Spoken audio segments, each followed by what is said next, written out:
Bonjour et bienvenue à la session plénière numéro 4 du Salon de l'épargne qui a pour titre Une famille, un toit. Nous allons essayer aujourd'hui de débattre du sujet. Comment faire en sorte que chaque Ivoirien puisse avoir un toit? Quels sont les mécanismes qui pourraient nous permettre d'y accéder? Et en quoi chacun de nous avons une responsabilité dans l'élaboration de cette vision pour que chaque Ivoirien puisse avoir un toit? Alors aujourd'hui, nous recevons 5 invités. Nous avons donc Monsieur Dibi qui remplace le ministre Bruno Koné, qui n'a pas pu être là pour des raisons de calendrier, et donc qui pourra nous entretenir sur toutes les questions à la vision de l'État sur le logement pour tous. Nous avons également Madame Eliane Yassé. Madame Eliane Yassé qui est au cadre de banque, qui est la directrice de la BHCI, la Banque de l'Habitat en Côte d'Ivoire, depuis mars 2020.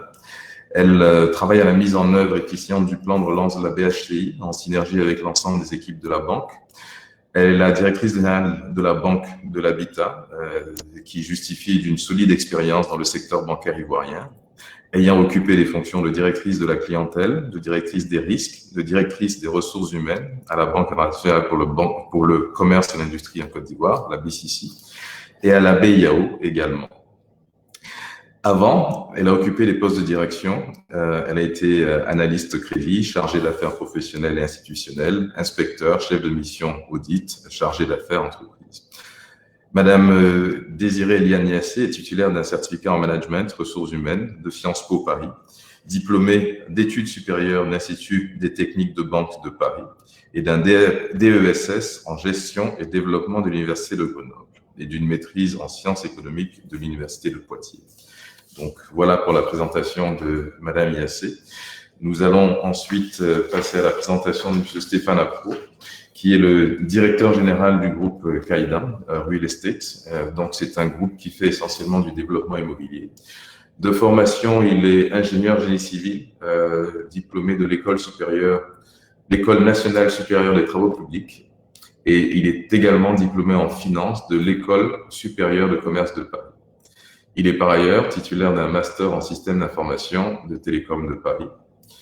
Il va débuter sa carrière professionnelle dans le conseil aux entreprises, donc d'abord chez PricewaterhouseCoopers, puis chez Bull Africa pendant 4 ans. En 2001, il commence une carrière de banquier chez Société Générale en Côte d'Ivoire, puis chez Bridge Bank en Côte d'Ivoire. Cette carrière dura environ 15 ans. Depuis 2015, il dirige le groupe Kaidan, dont il est associé. Monsieur Stéphane Afro est planteur et officier de l'Ordre national. Donc voilà pour la présentation de Monsieur Stéphane Afro. Nous allons ensuite passer à la présentation de Maître Larissa Gadebekou Assi, qui est notaire, titulaire du 108e office, créé au siège du tribunal de première instance d'Abidjan, nommé par arrêté du garde des Sceaux, ministre de la Justice et des Droits de l'Homme en date du 20 février 2017. Préalablement notaire titulaire du 3e office, créé au siège de la section du tribunal de Divo, par arrêté du garde des Sceaux, ministre de Justice, en date du 22 novembre 2011, et en fonction dans ce domaine notarial depuis janvier 2004, soit depuis un peu plus de 16 ans en qualité de clerc, puis clerc principal, et enfin de notaire.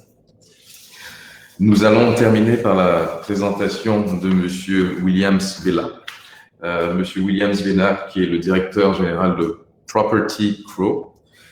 Williams Bella est le fondateur et directeur général de Properties Pro, une société de services de développement immobilier basée à Abidjan, en Côte d'Ivoire. Il a débuté sa carrière en audit pour Salustro, Reidel, racheté par KPMG, avant de rejoindre le secteur bancaire. D'abord dans le financement d'infrastructures au sein de la Société Générale, Investment Banking, dans la banque d'affaires de la banque belgolaise, Africa Merchant Bank, puis dans l'immobilier pour la banque hypothécaire allemande du groupe Commerzbank. Et ensuite, la banque belge KBC Bank. Avant de créer Property Crow, Williams a été consultant sur la Côte d'Ivoire pour le développeur belge d'espaces multifonctionnels William & Co. Il est diplômé d'un master en finance d'entreprise de Grenoble, école de management, et d'un master en management de l'immobilier de l'université Paris-Dauphine. Enfin, il est expert immobilier agréé à la Cour d'appel d'Abidjan. Donc voilà en gros pour la présentation de nos intervenants de ce matin.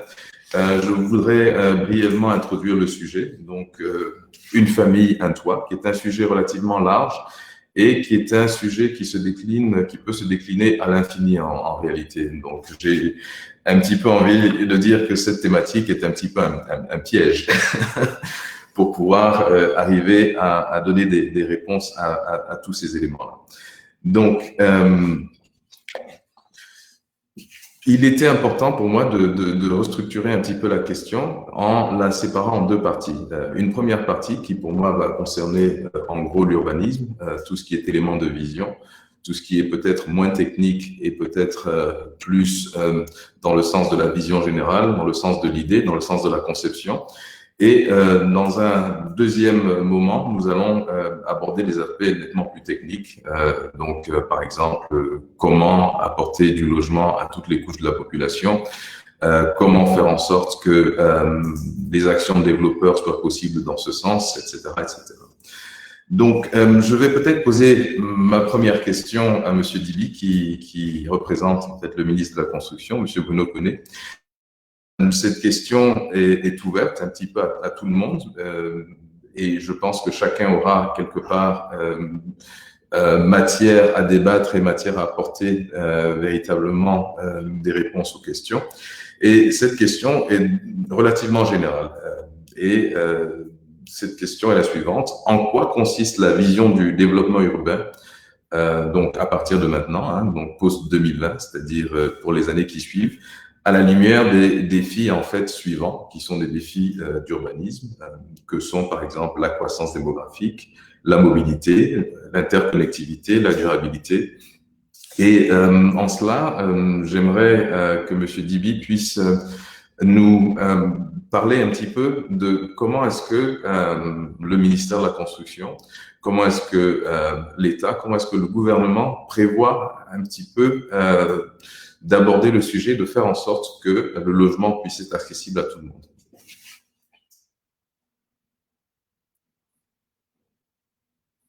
Donc, Monsieur Dibi, vous avez la parole. Diabaté, je salue également tous les co-panélistes qui sont avec nous pour cette session du panel 4.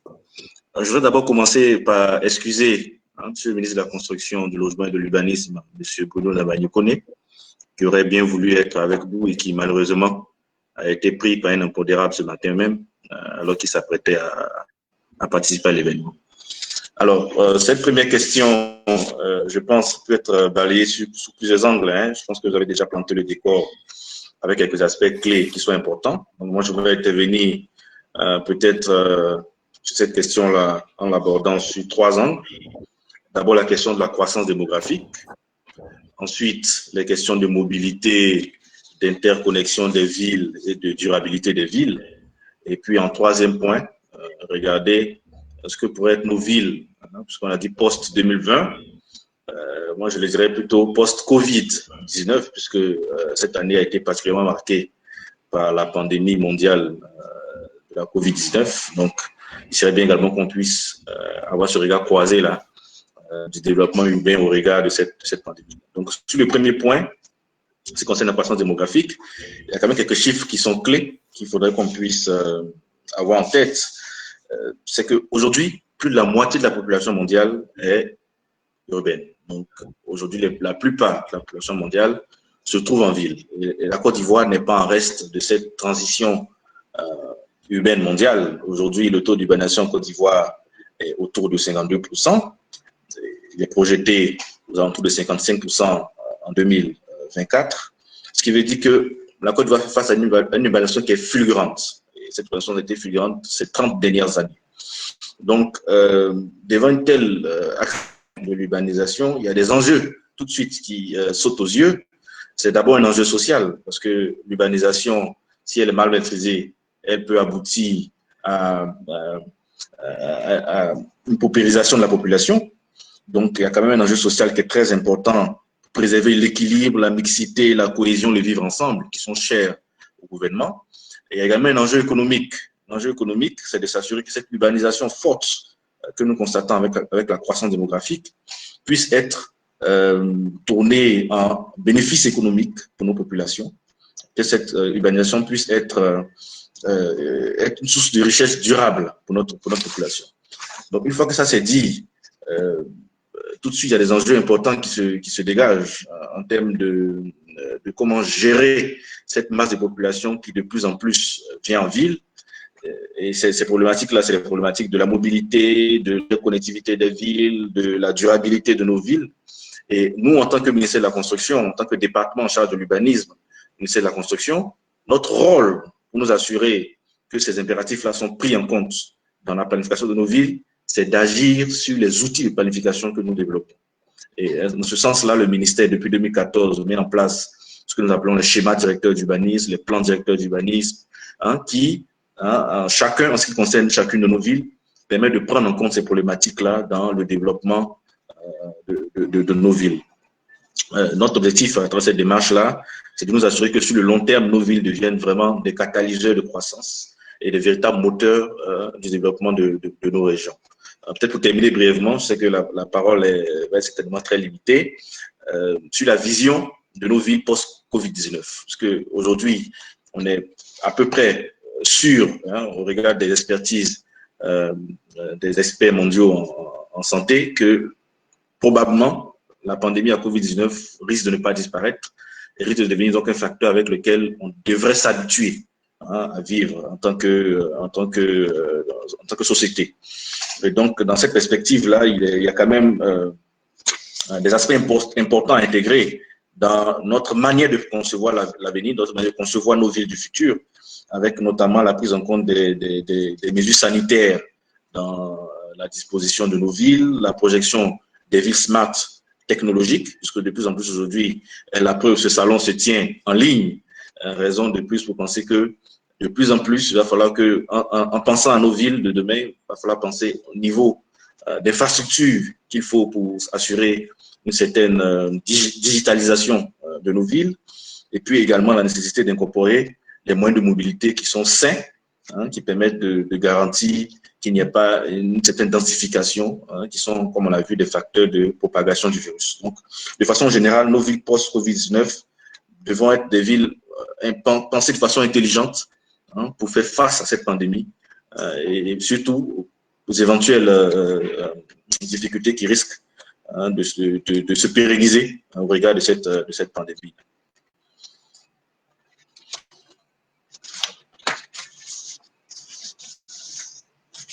Donc, M. Diabaté, c'est ce que j'avais à dire dans un premier temps.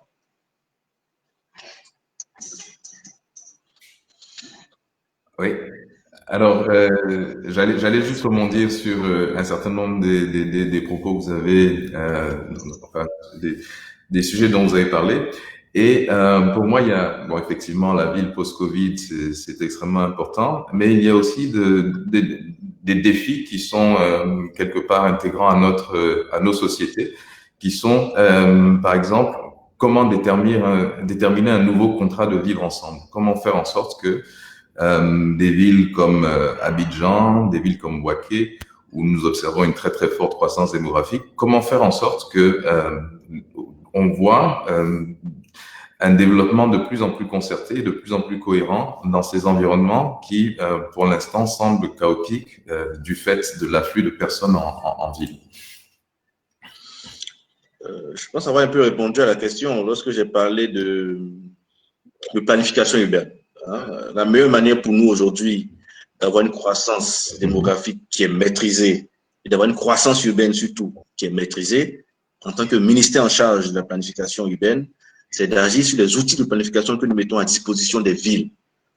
Et ces outils de planification-là, c'est quoi? C'est les schémas directeurs, c'est les plans directeurs d'urbanisme, c'est les plans d'urbanisme de détail, pour que chacune de nos villes puisse disposer, en termes de planification, d'outils qui leur permettent de pouvoir mettre en œuvre une politique urbaine qui est maîtrisée, qui est cohérente, et puis qui s'inscrit vraiment dans une vision à long terme de nos villes. Donc, c'est vraiment aujourd'hui pour nous les instruments sur lesquels nous sommes fortement engagés Donc, le ministère aujourd'hui, on a déjà par exemple le schéma directeur de la ville d'Abidjan, pour lequel nous avons obtenu des financements avec.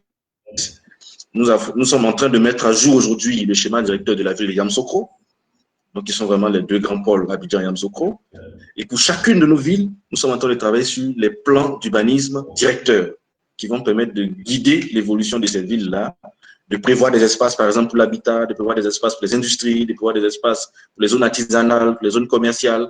Donc, c'est vraiment dans la planification de ces villes-là qu'il faut pouvoir agir, hein, que sans planification, vous êtes sûr que vous ferez quelque chose qui ne sera pas forcément maîtrisé sur le terrain. Donc, c'est d'abord la planification et puis, bien entendu, dans la mise en œuvre également. Et sur ces plans-là, je pense que nous comptons bien entendu sur les autorités locales, les maires, les sous-préfectures, en tout cas toutes les autorités locales qui nous aident dans la mise en œuvre sur le terrain de ces plans d'urbanisme qui ont été pensés en amont.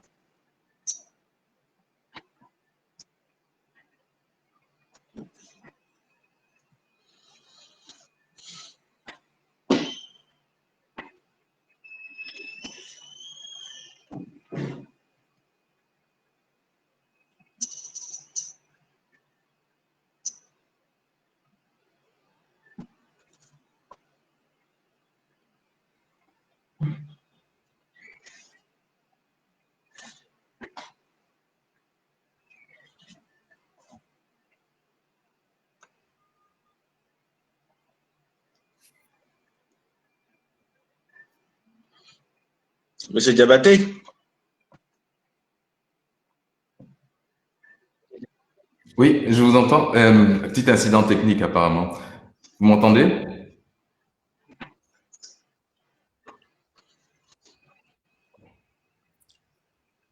Allô?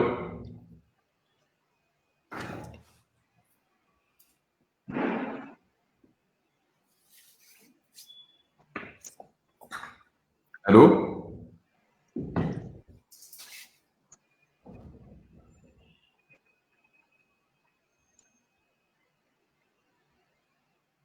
Allô?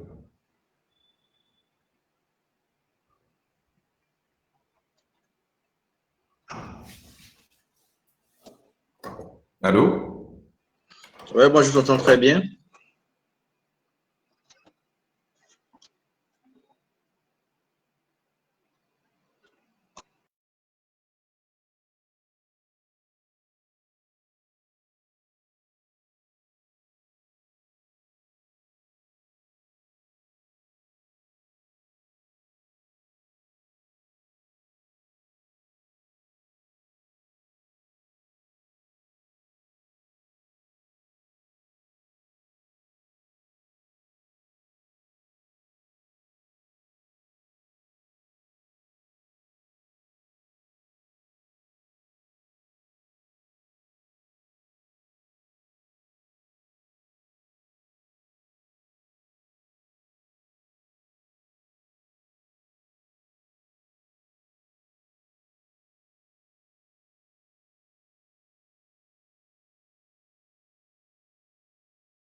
Chers panélistes, nous vous prions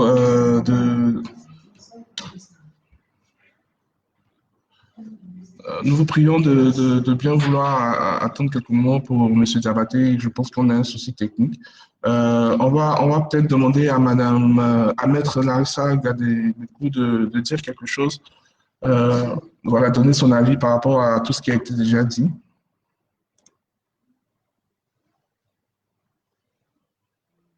Donc, bonjour à tous. Donc, je pense qu'avant tout propos, il convient quand même de dire un petit mot sur ce que c'est qu'un notaire, parce que je pense qu'il y a beaucoup de personnes qui nous suivent, qui entendent le mot notaire, mais qui ne savent pas exactement qui est un notaire. En quelques mots, je dirais que le notaire, c'est un officier public, officier ministériel, qui est chargé d'établir des actes, des contrats auxquels on veut ou on doit donner un caractère authentique. Donc, étant précisé que ce professionnel-là, il exerce ses fonctions dans un cadre libéral. Voilà en quelques mots pour présenter. Le notaire, c'est un maillon essentiel, je dirais, incontournable même de la chaîne d'acquisition et éventuellement de biens immobiliers. Voilà, puisqu'il y a une loi de 264 qui interdit les actes sous seing privés en matière immobilière. Donc, dans ce schéma-là, le notaire est un maillon incontournable. Donc, moi, en tant que notaire, en tout cas, ma vision de la ville post-2020, c'est une ville qui va permettre à beaucoup d'Ivoiriens, à beaucoup de personnes d'avoir un logement. Je pense que c'est le but de ce panel. Parce que force est de constater qu'aujourd'hui, au niveau d'Abidjan, l'urbanisation a fait en sorte qu'il n'y a pas suffisamment de logements dans le centre même d'Abidjan. Aujourd'hui, la majorité des acquisitions que nous faisons concernent les logements en périphérie d'Abidjan. Donc aujourd'hui, on se retrouve plus dans les villes de Bassam, Benjerville qui est devenu un quartier d'Abidjan, Bounois, Anyama et tout. Donc, moi, cette ville de 2020 devrait pouvoir plutôt être axée, à mon avis, sur des immeubles verticaux, voilà, en copropriété, pour permettre, en fonction du peu d'espace disponible, avoir un certain nombre de logements qui permettra au maximum d'Ivoiriens d'être propriétaires et d'avoir un logement. Donc, voilà, moi, ma vision générale du logement, je dis post-2000. Maintenant, je veux dire, au cours du panel, on aura l'occasion peut-être de plus approfondir.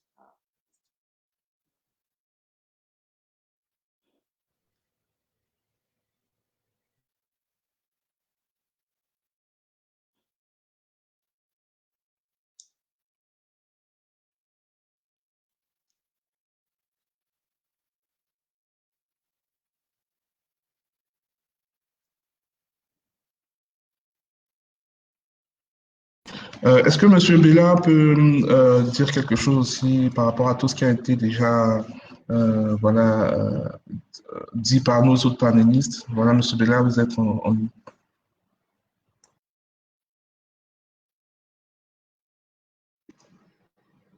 Oui, donc merci M. Dibi pour l'éclairage de tout ce qu'a fait l'État jusqu'à présent, à savoir la planification urbaine sur plusieurs villes. Avant tout, je remercie les organisateurs de ce salon. Et donc, j'ai noté effectivement que sur la ville d'Abidjan, il y avait eu un plan d'urbanisme mis à jour, que sur San Pedro, Boaké, Yamoussoukro, c'était en cours, c'était déjà fait. Donc, effectivement, l'État joue son rôle, en tout cas est en train de jouer son rôle sur la partie, on va dire, de prévision. Maintenant, il faut, pour bâtir des toits et des logements pour tout le monde, il faut des implémenteurs. Il faut déjà diffuser le plus largement possible pour que tout le monde en ait connaissance, tous ces nouveaux plans, quand ils seront disponibles. Je parle de San Pedro, Boaké et Yamoussoukro qui ont été évoqués. Ensuite, il faudra des implémenteurs, à savoir toute la chaîne de la profession, sans pouvoir tous les nommer, les architectes, les ingénieurs, même les urbanistes en exécution, experts, agents, etc. Après, il va bien falloir réfléchir, en tout cas se dire, est-ce que fondamentalement, si on construit plein de maisons, comment ces maisons sont absorbées et quelle est la potentialité des villes à absorber tout ça. Donc je note positivement qu'il y a un travail qui n'est plus de se focaliser que sur la ville d'Abidjan et donc de décentraliser la congestion que représente la ville d'Abidjan.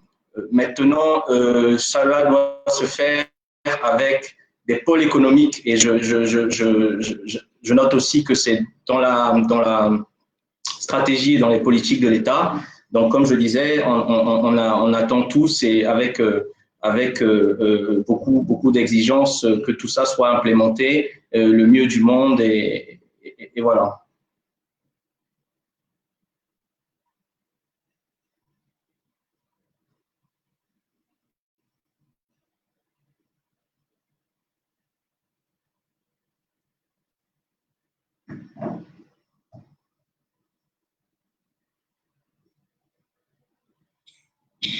Donc, allô?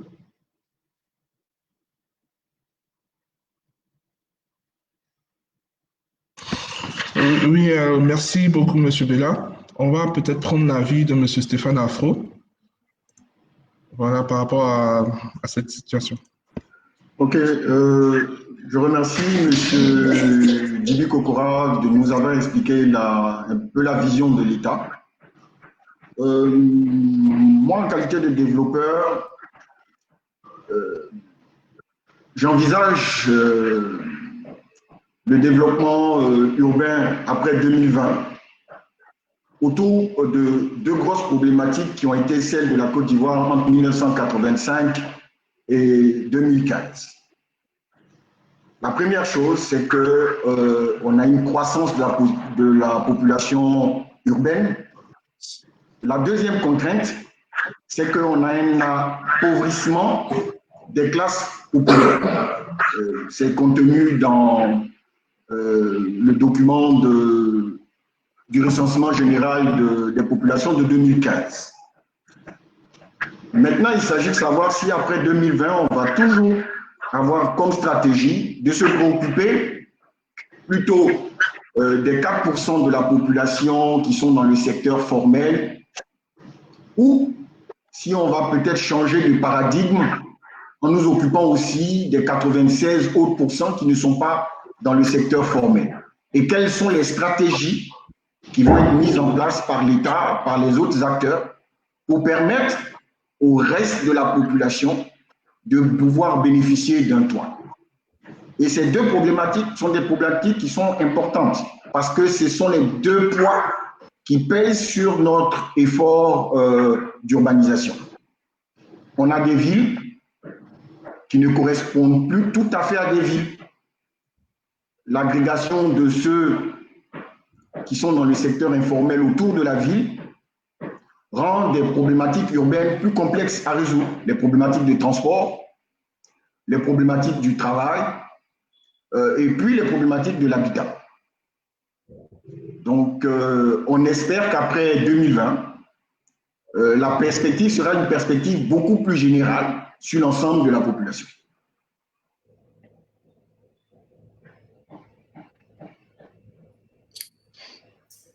Allô, je ne sais pas si vous m'entendez. Oui. Je suis désolé, j'ai eu un problème technique qui m'a un petit peu coupé de la discussion. Et donc, je vois que tout le monde a fait un petit peu le tour. Merci pour cet éclairage. Je ne sais pas si Eliane Yassi a déjà pris la parole.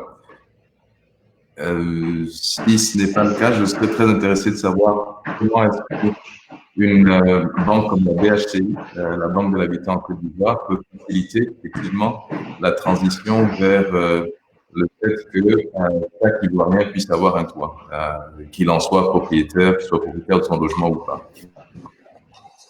J'ai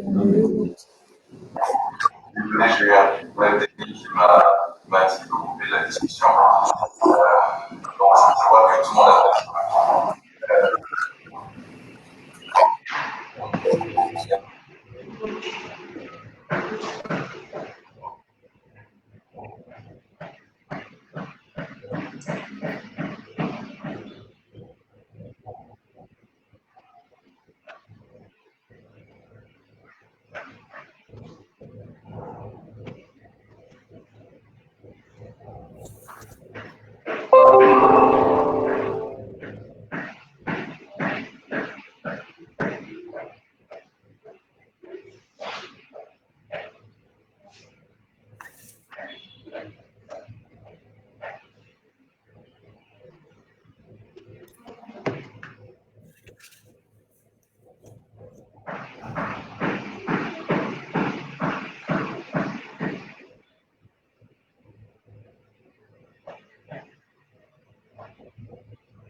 Allô?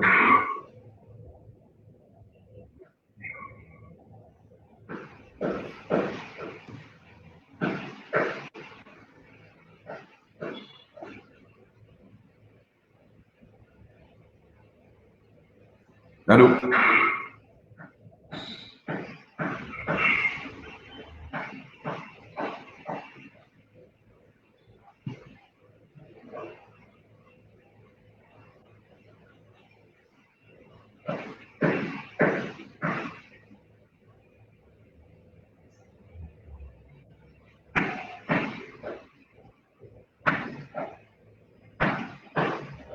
Stéphane? Oui, Issa. Est-ce qu'on est que tous les deux ou est-ce que les autres vous entendent? Pour l'instant, j'étais à l'image, mais je n'ai pas les autres. Oui, moi non plus. Ah, on les a.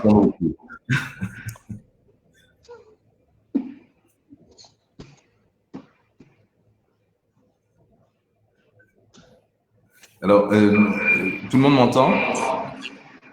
Oui, allô? Oui. Allô? Oui. Bonjour tout le monde. Bonjour Eliane. J'avais une question pour la BRTI. Je ne sais pas si elle est passée. Il y a un bruit sonore derrière. Oui, il y a un bruit sonore derrière. Je vais peut-être demander à ceux qui ne parlent pas de mettre leur micro sur mute pour voir si ça s'améliore. Ah, ça a l'air d'être mieux là.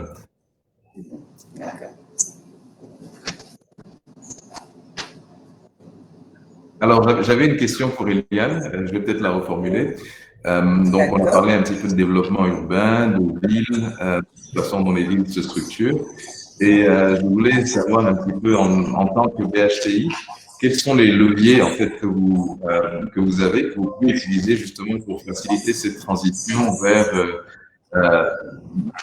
cette phrase une famille, un toit.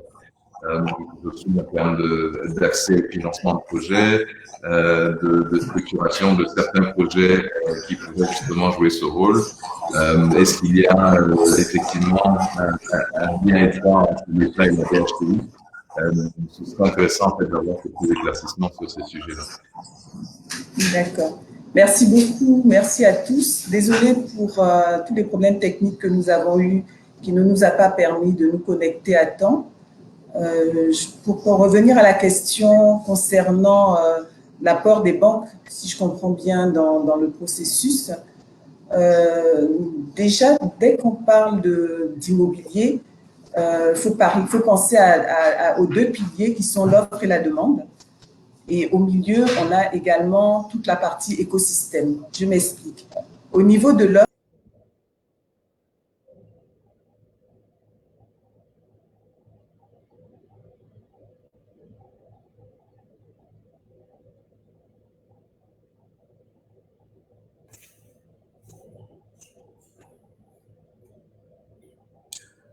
crois que les dieux d'Internet sont contre nous aujourd'hui.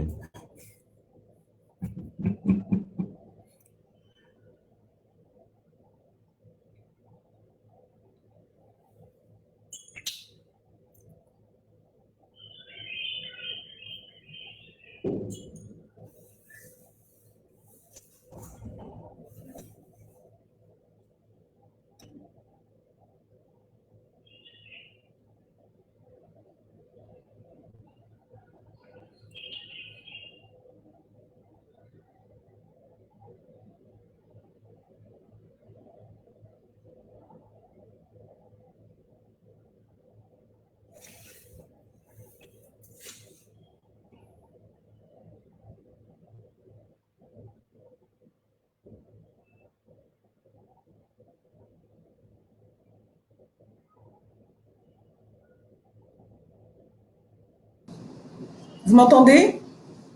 Oui, ça y est. C'est bon, d'accord. Je vais reprendre parce que je ne sais pas à quel moment j'ai été interrompue. On est sur les deux piliers entre l'offre et la demande. Merci beaucoup. Donc, l'offre et la demande.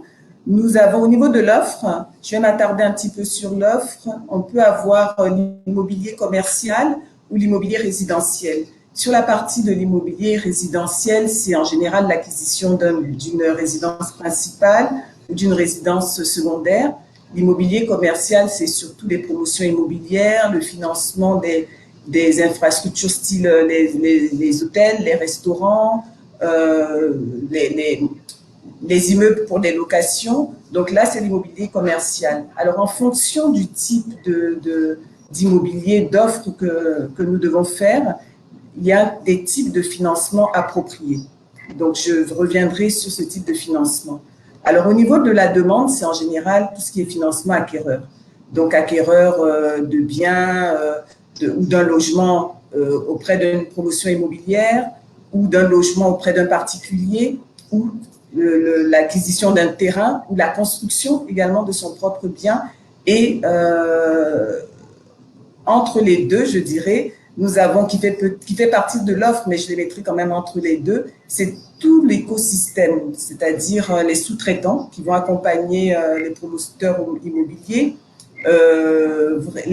toutes les boutiques, tous les magasins de fournisseurs de biens, de matériaux pour pouvoir faire la construction. Alors, ces deux piliers plus l'écosystème, en fonction de où se trouve la demande, nous avons un type de financement approprié. Sur la partie de l'offre, en général, c'est plutôt des financements court terme qui sont demandés, le temps de la construction et de la vente des biens. En général, c'est vraiment du court terme. Sur l'écosystème, on a également du court terme, on a également beaucoup de demandes de caution pour pouvoir mener monter des dossiers, des demandes de caution, des demandes d'escompte également. Sur la partie de la demande, c'est tout simplement des demandes de crédit acquéreur. Et là, on part sur des durées beaucoup plus longues, de 10, 15, voire 20 ans. Là, ce sont les particuliers qui demandent à pouvoir acheter ces biens-là. Donc voilà, c'était pour dire qu'au niveau des banques, nous avons une panoplie de propositions pour répondre à chacune de ces demandes. Merci. Alors, je vais peut-être passer à un sujet suivant, qui est donc justement, je parlais tout à l'heure de mobilité urbaine, d'interconnectivité, de durabilité. Et je suis un petit peu curieux de savoir comment est-ce que dans un Abidjan de demain, comment est-ce qu'on organise en fait ces choses-là. On voit très bien qu'aujourd'hui, Abidjan grandit de façon unipolaire. Donc, on a le centre et la périphérie se développent tout autour, ce qui a pour conséquence de créer des embouteillages, des problèmes de mobilité, des problèmes même au niveau de l'adduction en eau, l'électricité, etc. Et est-ce qu'il ne serait pas temps, en fait, d'envisager un développement de la ville peut-être multipolaire, avec plusieurs centralités, avec plusieurs façons, en fait, de lui permettre d'évoluer, avec peut-être comme il existe déjà dans certains endroits, comme à Bobo-Baoulé, une forme de centralité qui permet, en fait, de gérer la communauté à un niveau local. est-ce qu'il ne serait peut-être pas temps, en fait, d'imaginer un urbanisme qui prenne en compte ces choses-là, de sorte à ce que nos quartiers, même s'ils grandissent de façon exponentielle et avec une accélération, qu'ils puissent quand même le faire avec une forme de concertation, avec une forme d'ordre et avec une forme de personnalité. C'est une question que j'adresse principalement à Stéphane et à Williams, qui sont véritablement acteurs de développement. Et pour savoir comment est-ce que ça peut être pris en compte dans les programmes futurs qu'ils vont nous proposer. Mais, écoute, Issa, le vrai problème, on en est toujours là, au même problème depuis 30-35 ans. Comment grandissent nos villes? Elles grandissent pour deux raisons. Parce qu'elles attirent les populations rurales qui vivent du miroir aux alouettes que représentent nos villes et qui viennent vers les villes en espérant trouver une meilleure rémunération, un meilleur travail, des meilleures commodités pour leur famille. C'est le premier élément de la croissance de la vie.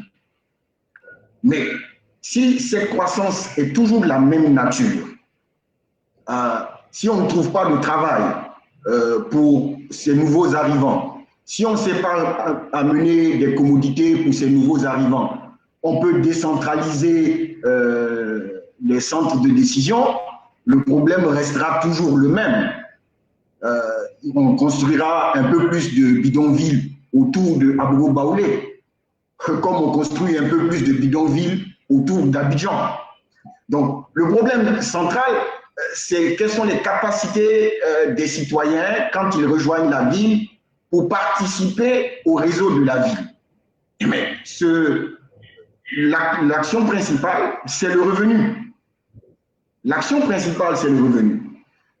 Tant qu'on n'aura pas réglé ça, et tant que nos stratégies, je le redis toujours, tant que nos stratégies tournent autour du million de personnes qui sont dans le secteur formel, qui ont des revenus formalisés, qui ont une fonction formalisée, et que toute notre stratégie est bâtie autour d'elle, on ne pourra pas adresser les problématiques des 13 millions d'autres travailleurs qui sont dans des conditions différentes, qu'ils soient à Abidjan, à Galois, à Korogo ou à Odiélé.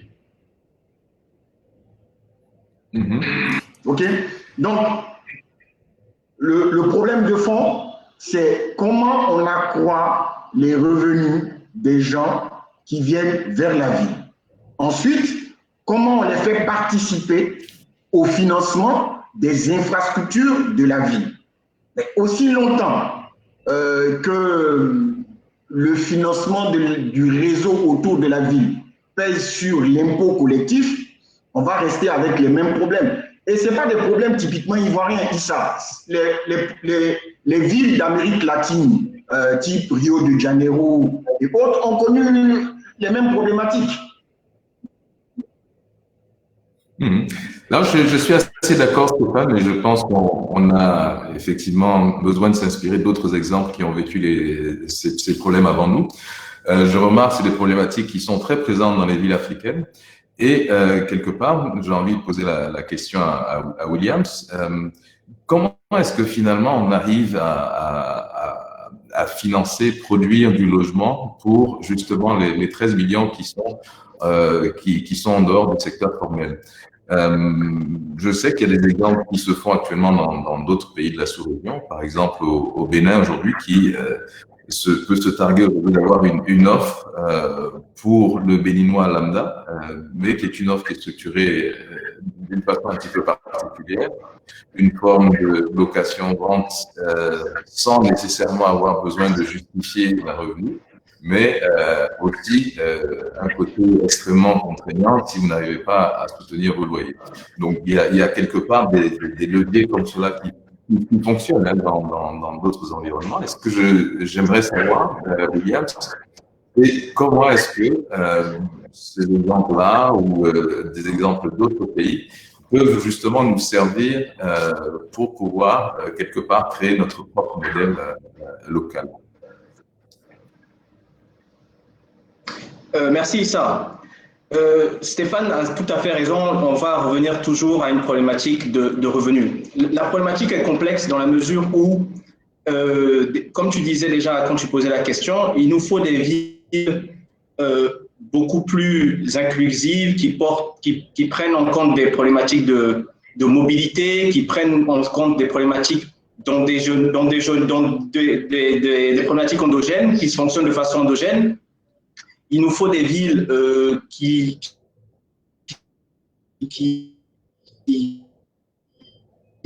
produisent de l'emploi. Donc, il y a problématique avant même de faire du logement, parce que le logement n'est que le corollaire d'une économie robuste. Il nous faut, je pense que dans un précédent salon, on proposait de changer, d'adapter le business model Côte d'Ivoire, afin de produire des emplois et de produire des employés qui pourront acheter donc du logement. Je suis content aujourd'hui de parler encore avec toi, Issa, parce qu'il y a 10 ans, quand on faisait Archibat, j'avais dit une chose qui était de dire que tant que les revenus ne sont pas élevés, il faut qu'on bâtisse de l'offre de qualité. Et quand on trouvera des mécanismes où les acquéreurs et donc la demande sera pleinement capable d'acheter, on y parviendra. Donc aujourd'hui, les mécanismes de financement, effectivement, sont nombreux, mais ils se heurtent à chaque fois à la capacité de financement. Et donc, pour n'importe quel financier, au risque qu'aurait un acquéreur à ne pas assurer ses traites d'acquisition.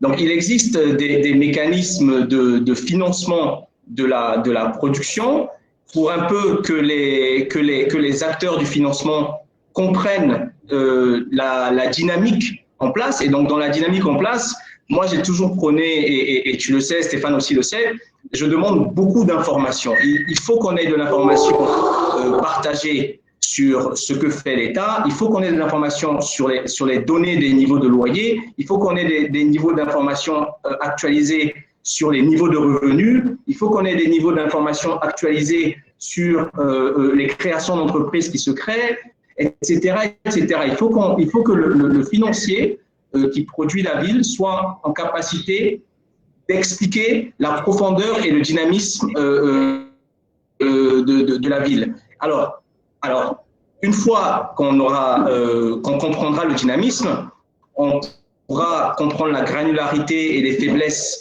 des maillons de la chaîne et jouer soit, comme disait Stéphane, sur des revenus, mais bon, les revenus ne pourront pas s'augmenter à court terme, soit jouer sur les intrants par de la fiscalité, soit jouer sur de la fiscalité territoriale spécialisée, à savoir pourquoi pas avoir de la fiscalité très très basse dans des zones. Donc effectivement, il y a pléthore de solutions qu'il faut qu'on invente nous-mêmes et qu'il faut qu'on adapte à la masse de la population qui n'a pas la capacité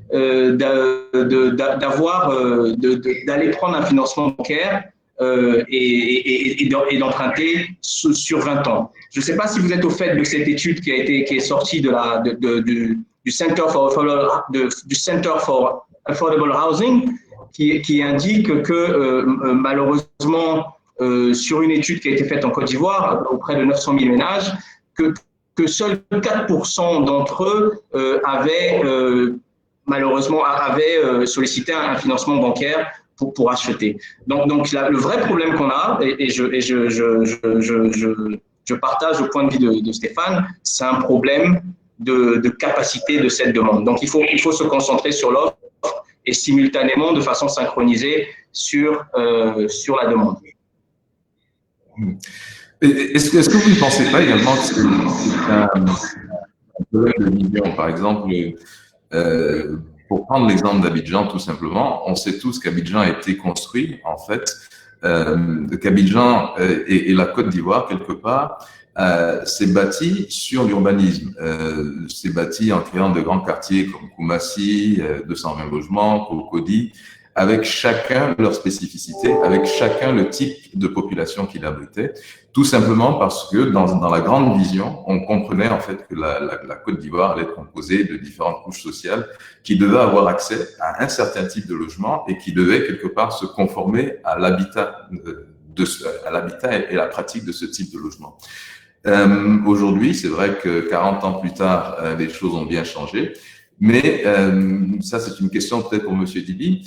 Quelle serait en fait en réalité la vision, peut-être le nouveau moteur de l'État qui nous permettrait de renouer en fait avec cette planification urbaine concertée? Alors, je pense que déjà, il faut déjà remettre les choses dans une bonne compréhension du contexte. Hein. Et pour mieux comprendre ce contexte-là, il y a quand même quelques chiffres clés qu'il faut avoir à l'esprit. Aujourd'hui, la Côte d'Ivoire fait face à un déficit de logement qui est estimé à environ 500 000 unités, avec un accroissement d'environ 10% par an. Donc, ça veut dire que chaque année, il y a environ 50 000 nouvelles demandes de logement qui se font sur le marché du logement aujourd'hui en Côte d'Ivoire. De l'autre côté, en face, l'offre de logement aujourd'hui en Côte d'Ivoire, prenant en compte vraiment tous les secteurs, prenant en compte tous les promoteurs immobiliers, que ce soit ceux produits par l'État comme par les promoteurs privés, l'offre n'atteint pas plus de 10 000 logements par an. Donc, un calcul simple permet de comprendre qu'aujourd'hui, une demande d'environ 40 000 logements reste insatisfaite chaque année en Côte d'Ivoire. Une fois que vous avez ce tableau devant vous, vous comprenez tout de suite l'urgence de la question du logement. Et c'est au regard justement de cette urgence, de ce contexte, de ce diagnostic-là, que l'État a mis en place ce qu'on appelle ici aujourd'hui le programme présidentiel de construction de logements socio-économiques. Pourquoi socio-économique? Parce que justement, ce diagnostic-là montre que la grande partie de ce déficit-là concerne les ménages à revenus faibles, notamment les ménages du secteur informel. Donc, ce programme, initialement, visait un objectif de 60 000 logements à construire. Aujourd'hui, l'objectif a été porté à 150 000 logements à réaliser par l'État. Donc, c'est un programme ambitieux. Et ce programme-là, justement, il est titanesque parce qu'en face, le déficit, l'urgence de la situation fait que l'État est obligé d'agir, comme l'État a toujours fait d'ailleurs. Historiquement, vous avez parlé tout à l'heure des quartiers comme Sikoji, il n'y a pas aujourd'hui un quartier à Abidjan où il n'y a pas une cité Sikoji. À l'époque, l'État a été constamment en train de réaliser des opérations immobilières au bénéfice des populations. Et c'est cette logique aujourd'hui qui se poursuit, mais avec un modèle un peu différent, parce que l'État aujourd'hui n'a plus les mêmes moyens qu'à l'époque pour investir directement dans la construction. Donc l'État plutôt accompagne le secteur privé en mettant en place toutes les facilités nécessaires. Et c'est ce que nous faisons aujourd'hui lorsque nous recrutons des promoteurs internationaux, lorsque nous recrutons des aménageurs fonciers, lorsque nous mobilisons des financements à l'étranger et auprès de nos partenaires bancaires. Nous essayons de mettre en place l'environnement nécessaire qui permette au secteur privé de pouvoir produire des logements, mais vraiment des logements qui rentrent dans la catégorie sociale et économique. Alors, aujourd'hui, quels sont les résultats de ce programme-là? Je pense que c'est vraiment important pour les Ivoiriens de comprendre un peu. J'entends beaucoup, je pense que nous entendons beaucoup tous ici que ce programme a été un échec. Non, ce programme n'a pas été un échec. Ce programme a connu des difficultés. Ce sont des difficultés qui n'ont jamais été niées, ni par M. le ministre, ni par le gouvernement. Donc, les difficultés sont inhérentes à tout grand projet, en tout cas d'une telle envergure nationale. Donc, ces difficultés, elles ont été diagnostiquées, elles sont connues, elles sont sues, et nous travaillons à permettre à ce que ces difficultés, ces écueils-là soient levés.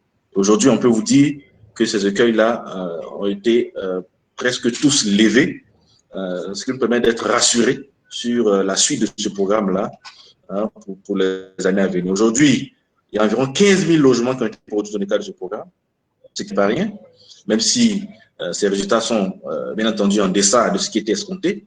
C'est quand même 15 000 logements qui ont été construits, c'est quand même près de 1500 lotissements équipements modérés, parce que la question du logement, il faut la voir aussi bien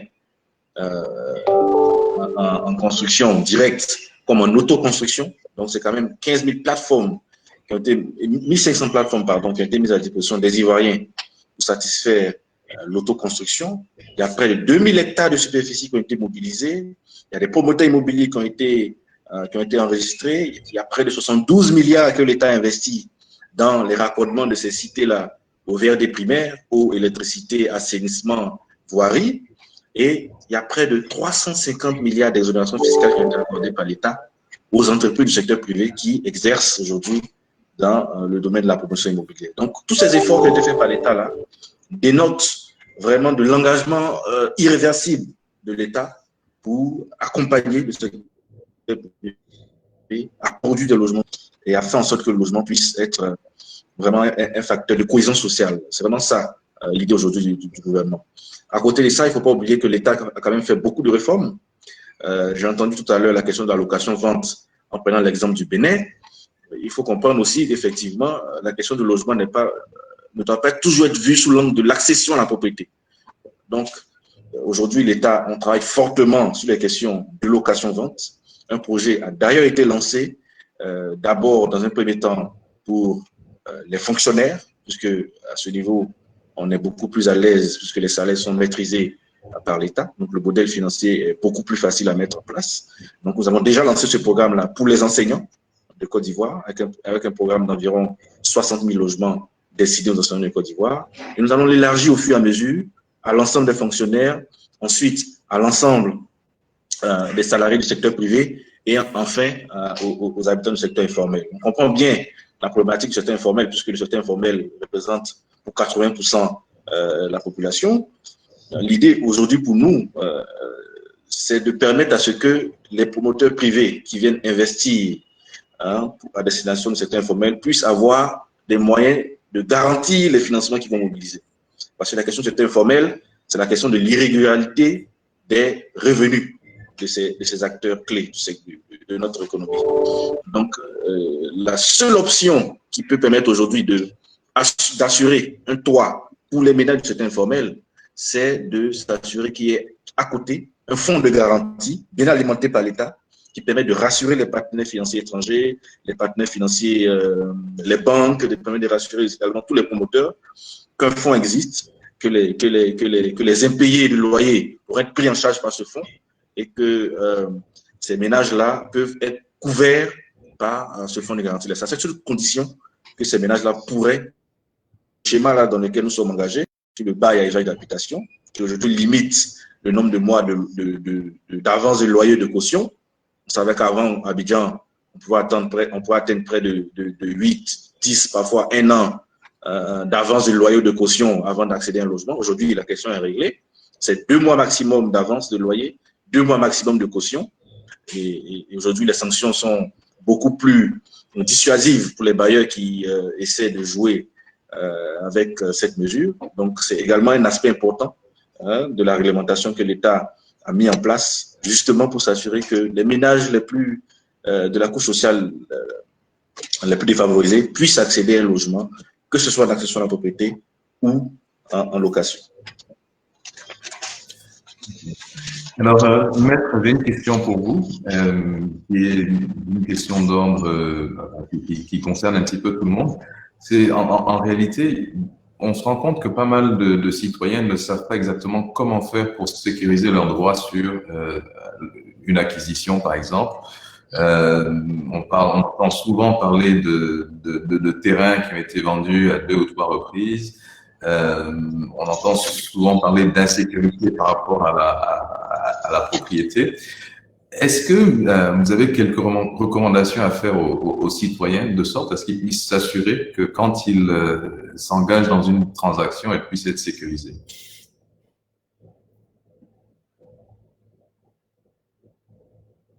Ah, je crois que votre micro est coupé. Voilà, merci. C'est bon, vous m'entendez? Oui, c'est bon. D'accord, ok. Donc, tout à l'heure, vous étiez coupé. J'avais visé un texte de loi. Donc, c'est le décret numéro 64-164 du 16 avril 1964 portant interdiction des actes sous seing privé en matière immobilière. Donc, déjà, ce qu'il faut savoir, c'est qu'aucune transaction immobilière ne peut être faite en dehors d'un cadre authentique. Voilà. Tous les actes d'acquisition, en tout cas tous les actes en matière immobilière doivent être faits en la forme authentique.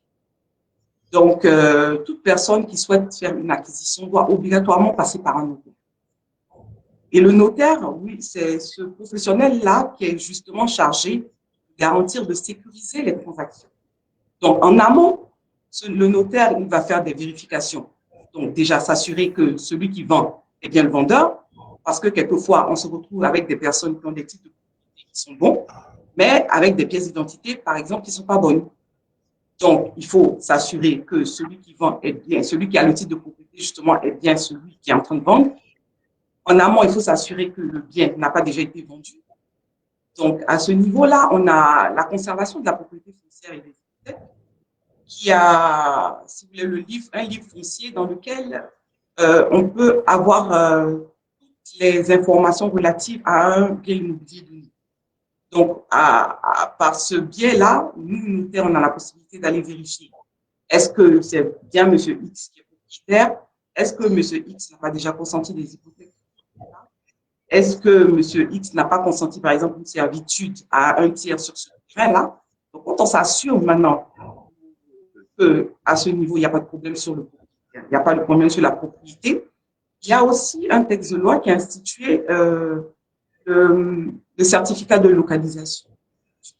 Donc, on a eu des cas où, par exemple, il y a M. X qui vous montre un terrain, qui vous dit je vous vends un terrain construit, qui vous dit je vous vends par exemple ce bâtiment, cette villa duplex à 600 millions, alors qu'en réalité, sa propriété, c'est le terrain qui est à côté. Donc, pour pallier à cela, l'État a institué le certificat de localisation qui permet, juste avant une transaction, de faire partir un géomètre sur le site et s'assurer de ce qu'il voit au moment où la transaction va être faite.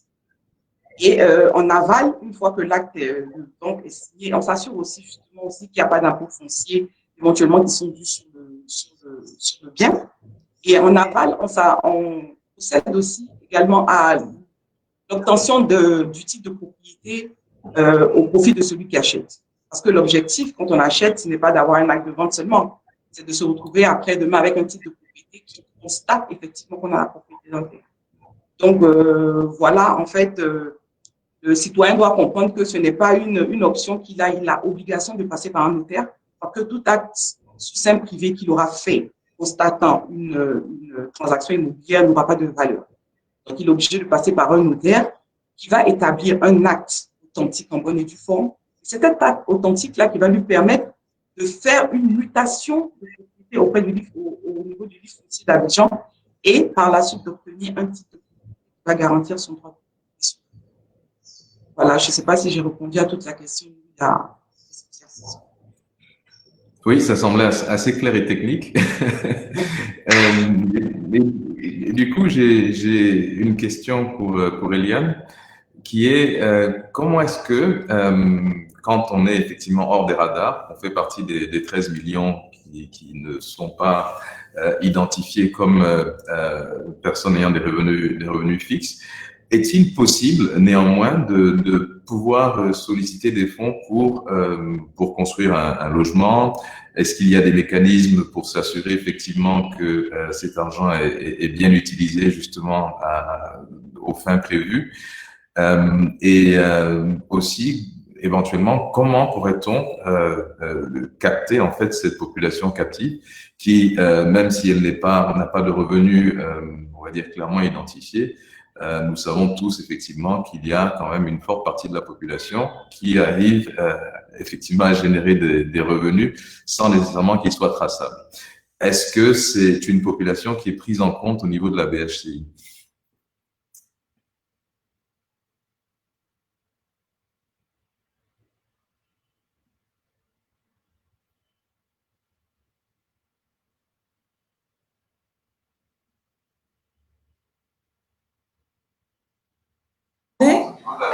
Vous m'entendez? Oui. D'accord. Désolée, Issa, je n'ai pas entendu la question parce qu'il y avait un problème technique. Est-ce possible de résumer?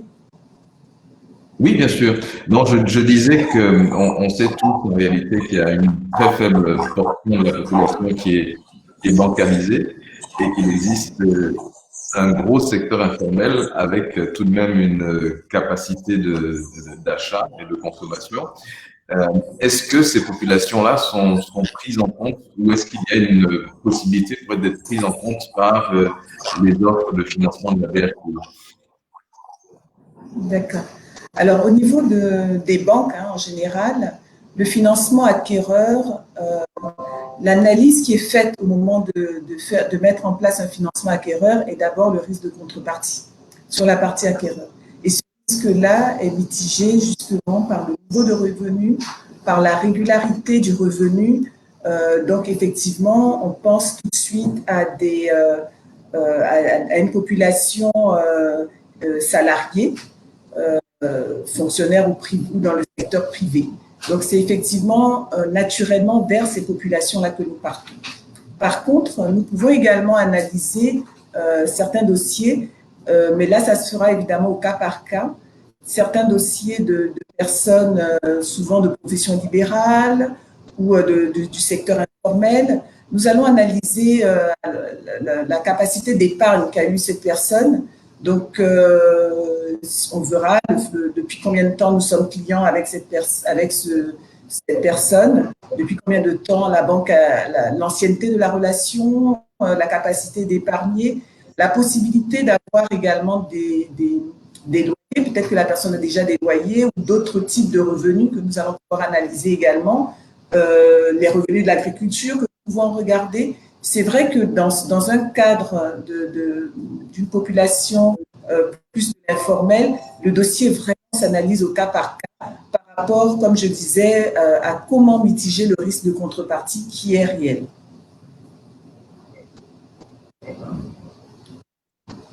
Alors, du coup, j'ai envie de poser la même question à Stéphane, qui est opérateur immobilier.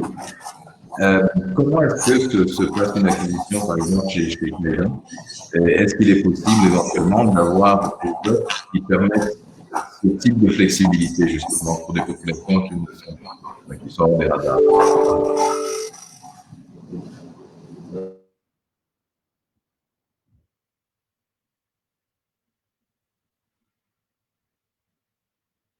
Allô?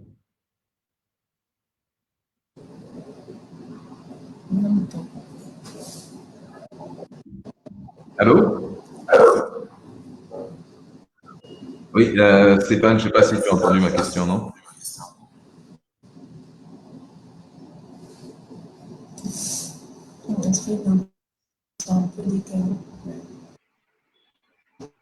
Issa, j'ai mal entendu la dernière partie de ta question.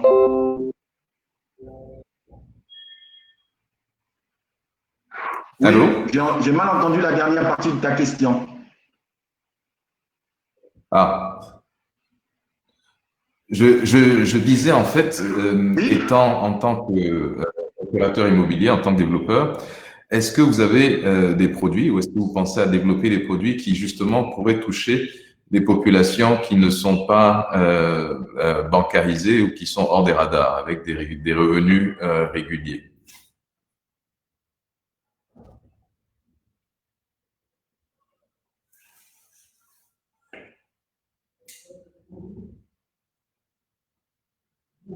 Allô? Oui, j'ai mal entendu la dernière partie de ta question. Oui, je disais en fait qu'en tant qu'opérateur immobilier, est-ce que vous avez des produits qui pourraient s'adresser à des populations qui ne sont pas bancarisées ou qui sont hors du circuit de revenus réguliers traçables?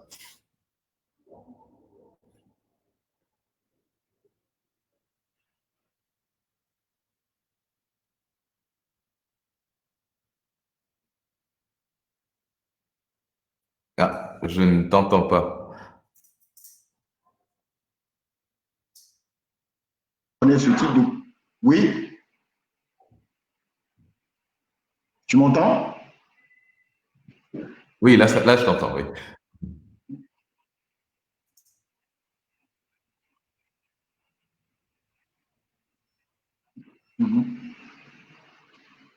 Oui, donc je te disais, on développe aujourd'hui un modèle avec une société de microfinance. qui a l'habitude d'avoir comme client des gens qui sont hors du secteur formel, des commerçants et puis de petits entrepreneurs. Donc, on est en train de bâtir ce modèle-là.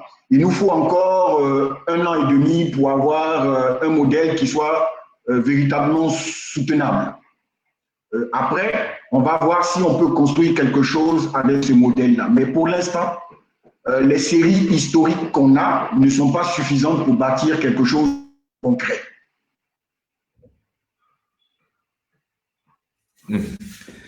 Et j'aimerais en fait m'attarder un petit peu sur. Tu m'as entendu? Je pense qu'on a plus beaucoup. Oui, entendu, oui. Donc je disais qu'on a peut-être plus beaucoup de temps, mais j'aimerais peut-être faire un tour de table avec chacun pour éventuellement avoir votre avis en fait. Quels seraient les mécanismes qui vont être prévus par l'État ou par d'autres entités, par des développeurs, par des constructeurs, pour pouvoir quelque part réconcilier l'offre et le besoin. Donc surtout qu'on sait qu'on est dans un pays avec des spécificités au niveau, par exemple, de la politique du foncier, de l'accession au financement, donc aussi le cadre réglementaire, comme l'a cité tout à l'heure M. Dibi avec le schéma directeur d'urbanisme, qui est extrêmement important, mais également à la lumière d'enjeux comme ceux de la production industrielle de logements. Comment est-ce que, effectivement, est-ce qu'il n'y a pas moyen en associant tous ces mécanismes? J'entends parler effectivement de microfinance qui permettrait l'accession au logement. J'entends parler de programmes qui ont été faits au niveau de l'État avec au moins 16 000 logements. Est-ce qu'il y a éventuellement, d'après vous, c'est une question relativement ouverte et pas nécessairement technique, d'après vous, chacun, vous voyez des mécanismes qu'on pourrait mettre en place, qu'ils ne sont pas jusqu'à présent, qui pourraient justement favoriser cette réconciliation entre l'offre et le besoin. Je vais peut-être commencer par Eliane.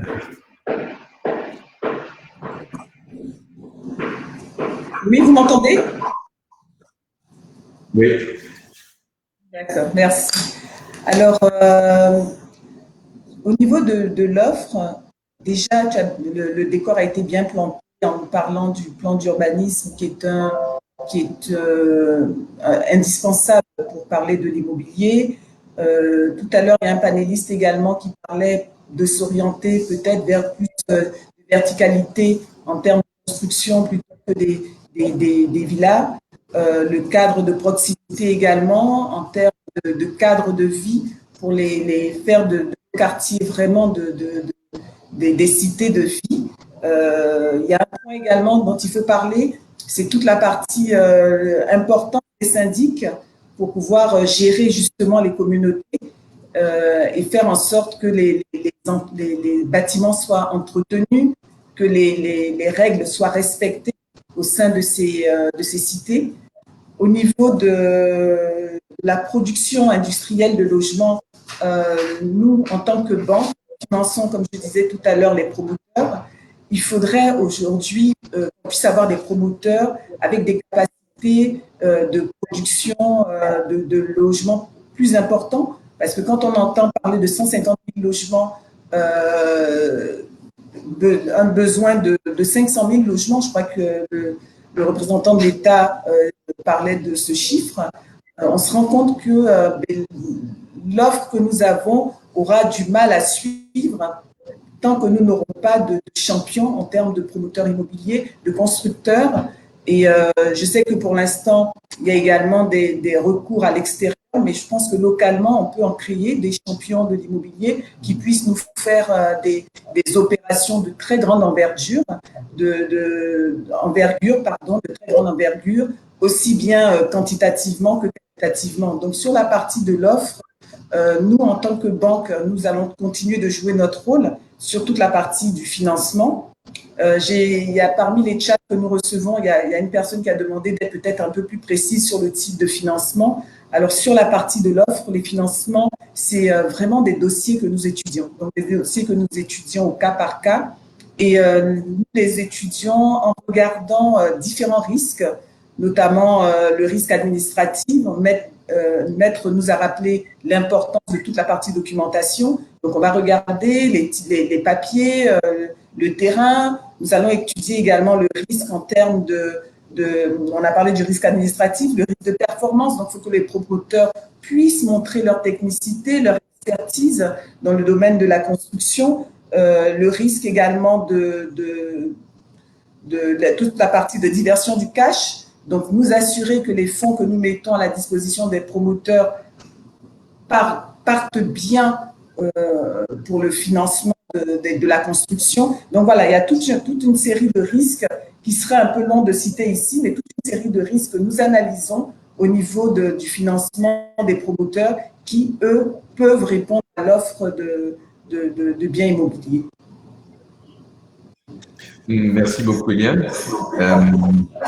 Je vais peut-être donner à ma maître de répondre à la question, éventuellement.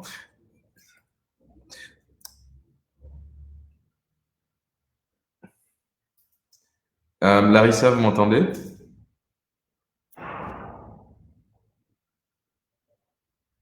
Oui, je vous entends. Je vous entends. D'accord. J'ai une question en fait qui est plus ou moins la même que la précédente, mais j'ai aussi une question d'internaute pour vous.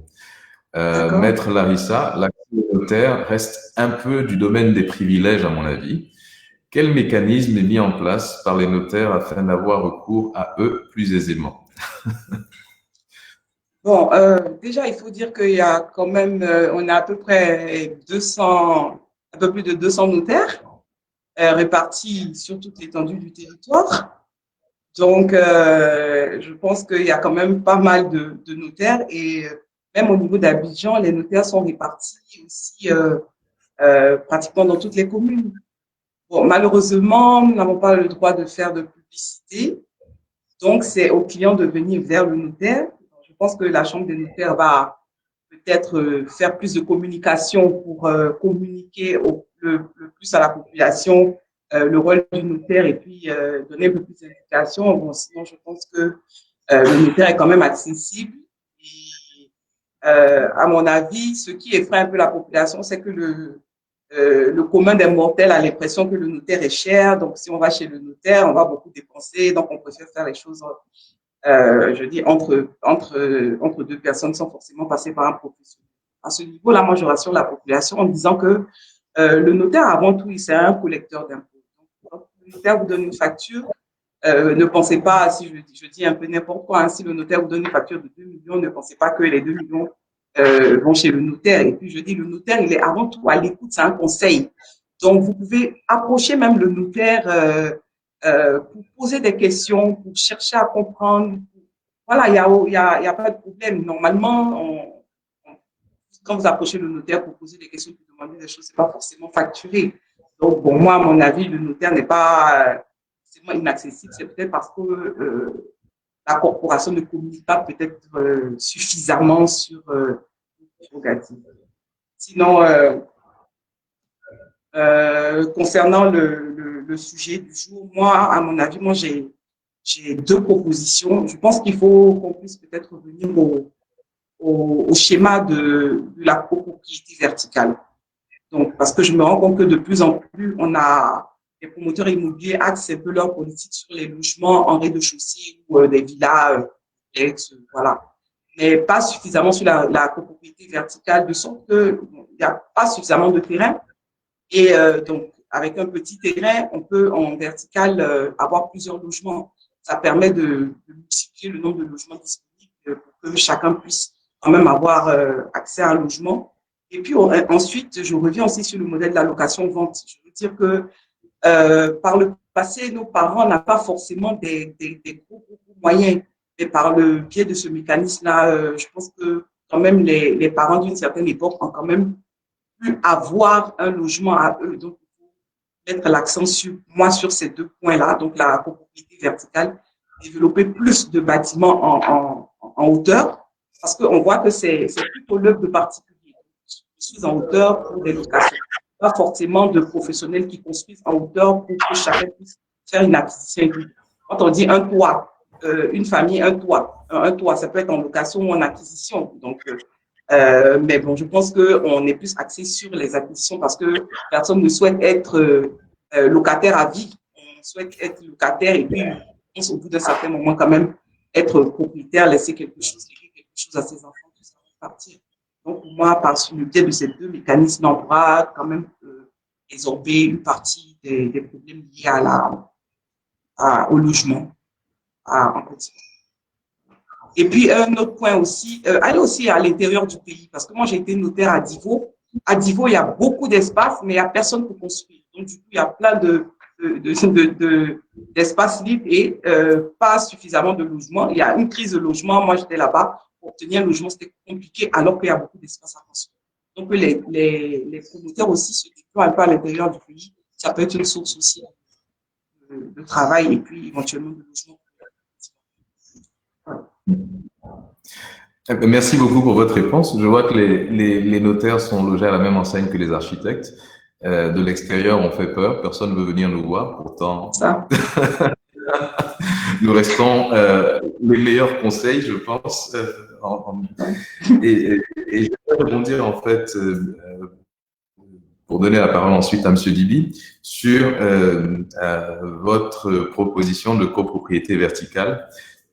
Qui, effectivement, pour les architectes, est quelque chose d'important parce que ça limite l'étalement urbain et ça permet aussi, justement, d'éviter que tout ce qui est réseau s'étende, ne serait-ce même que réseau routier, s'étende à des kilomètres et des kilomètres, finalement, pour n'en faire bénéficier qu'à une petite portion de la population. Alors que si on passe en copropriété verticale, effectivement, on peut être plus efficace.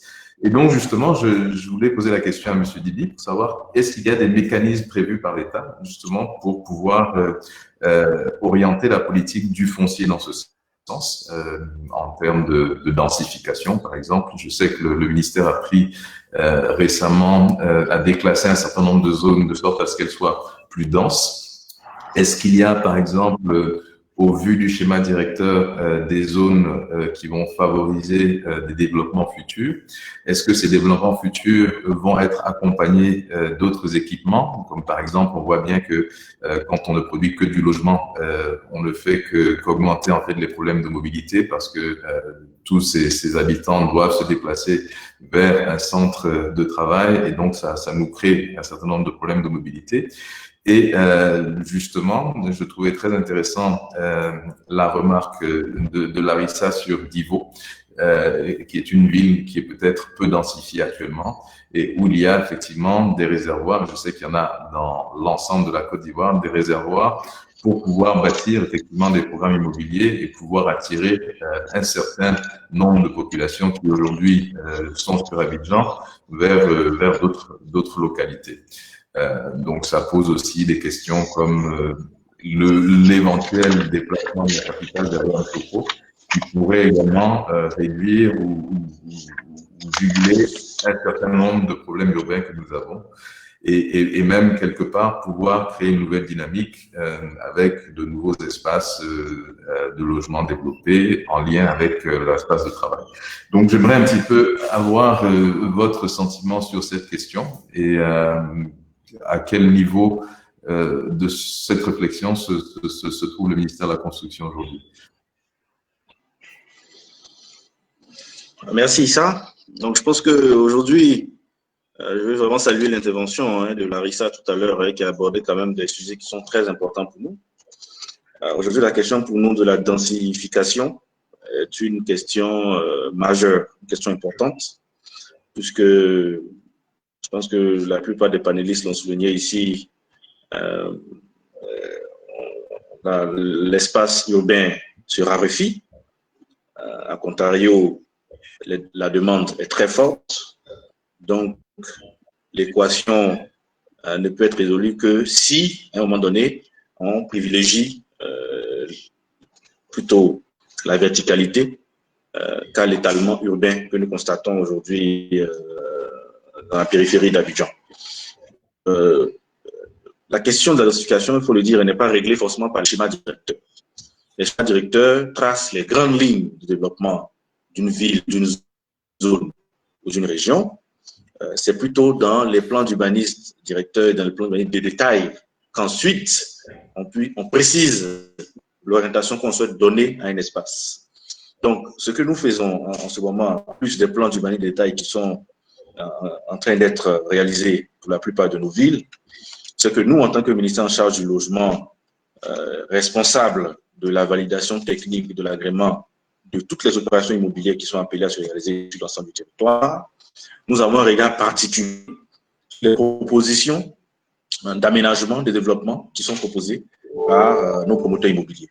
Donc, par exemple, aujourd'hui, je peux vous dire que dans le cadre du programme présidentiel de logements sociaux, nous avons imposé aux promoteurs de réaliser toutes leurs opérations avec 90% de logements en immeuble collectif et seulement 10% en villa basse, en horizontale, en villa pavillonnaire. Donc, pour dire que cette notion qui est inscrite dans les conventions que nous signons avec les promoteurs, qui est inscrite dans les contrats que nous signons avec les promoteurs, nous permet, nous, ministère de la Construction, de nous rassurer que sur le terrain, ces promoteurs-là puissent aller de plus en plus vers la densification. Il y a quand même un point qui est très important que je voudrais souligner en termes de perspective. C'est important aussi de mettre tout cela dans la perspective des actions du ministère de la Construction, du Logement et de l'Urbanisme. C'est aujourd'hui d'aller vers ce qu'on appelle une production de masse. Donc, en deux mots, une production industrielle de logement pour s'assurer que le déficit qui est important puisse être résorbé à moyen et long terme. Donc aujourd'hui, nous avons lancé ce qu'on appelait la phase 2 du programme présidentiel de construction de logements socio-économiques. Cette phase 2, elle est caractérisée par d'abord une production massive de logements et en deuxième point, une production de logements destinée en priorité à la location de vente.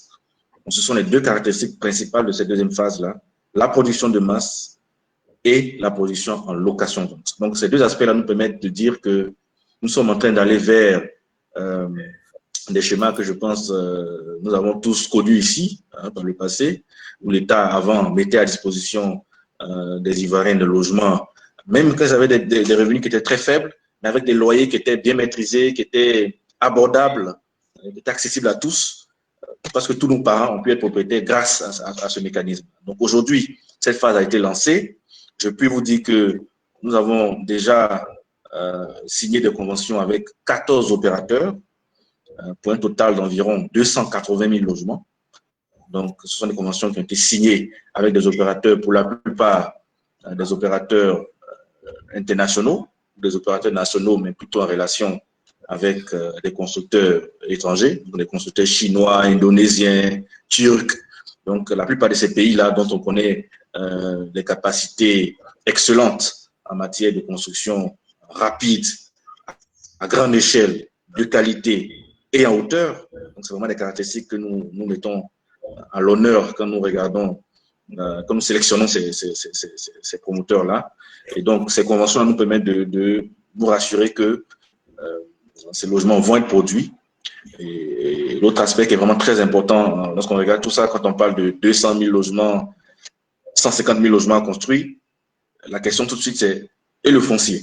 Si on ne construit que si on a le foncier pour construire. Donc aujourd'hui, il y a une vraie politique de mobilisation foncière qui est mise en place.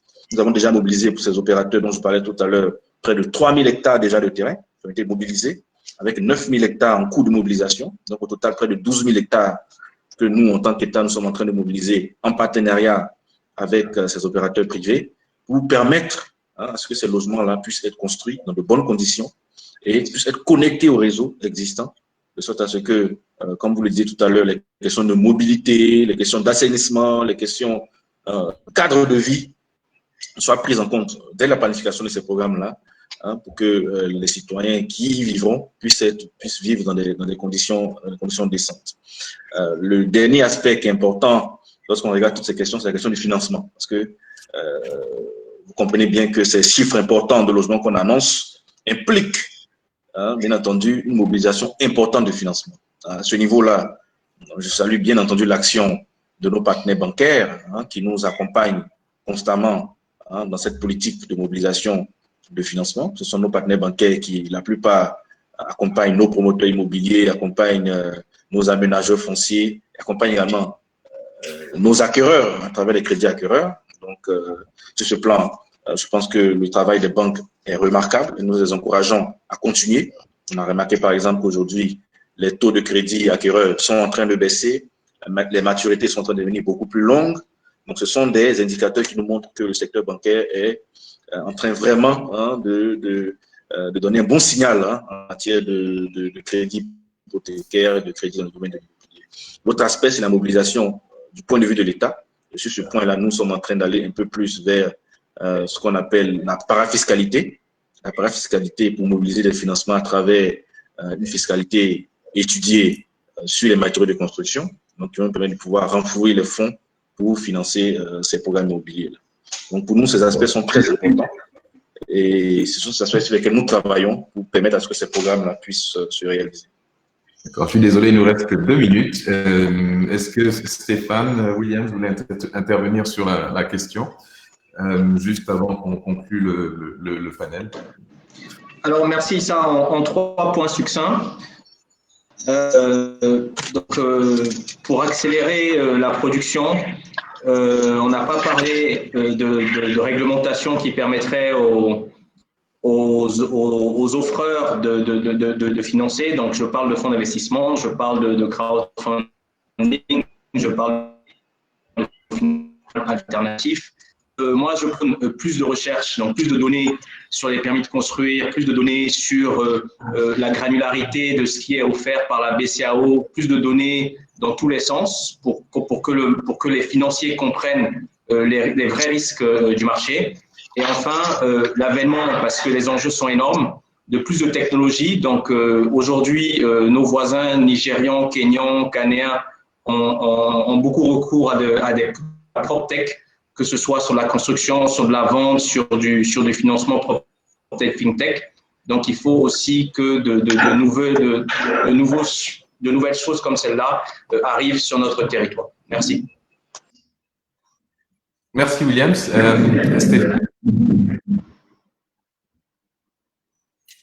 Stéphane? Bon, je pense que nous avons perdu Stéphane, mais peut-être que je vais tout simplement conclure.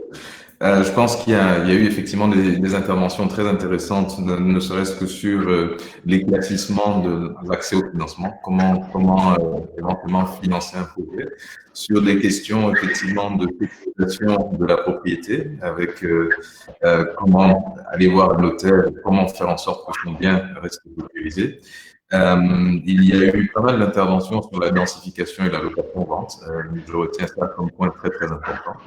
Le citoyen, quelque part, a envie d'avoir recours, comme il y a quelques années, à des programmes de location-vente qui permettraient de devenir propriétaire. Et je retiens aussi quelque chose d'assez important dont on n'a pas parlé, je pense que c'est tout ce qui concerne la FinTech, par exemple, comme de ce dont parlait Williams, qui nous permettrait justement de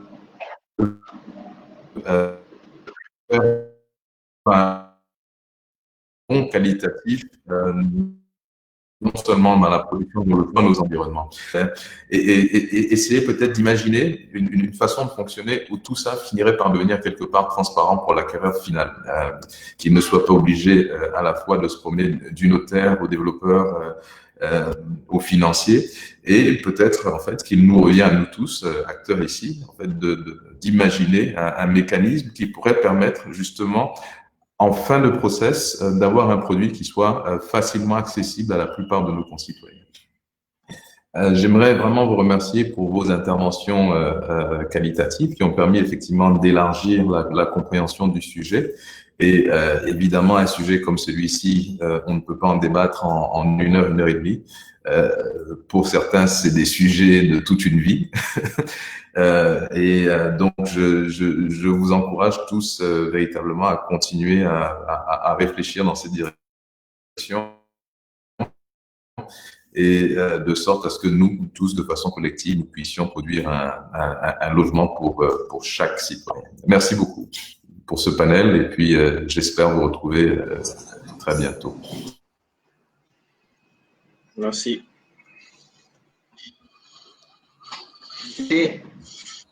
Merci.